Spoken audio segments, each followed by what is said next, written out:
Going beyond the face with OBSERV, the Hands Extension Kit. Let's activate the new extension with the activation voucher.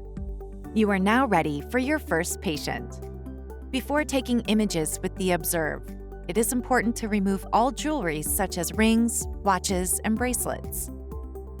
Ask your patient to wash their hands and clean them with micellar water for optimal results, according to the protocol described in the manual. Now it's time to start the capturing process. Have your patient stand in front of the OBSERV. Adjust the height of the mobile stand so that the patient can comfortably insert their hands into the hands light shade. Another option would be for the patient to first insert their hands into the hands light shade and then attaching the light shade to the OBSERV. Ensure your patient is positioned correctly. Their hands should be flat with all 10 fingers in the correct slots.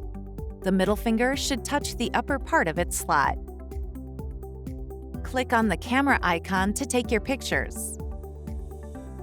Your patient needs to stand still for about 10 seconds while all the different light modes are being captured. Now it's time for the analysis. Share your findings with your patient. Disinfect the hands light shade by first removing it from the OBSERV. Remove the wrist covers. These can be washed. Clean the inside of the light shade with a cloth and cleaning product. Accelerate your business with the Hands Extension Kit.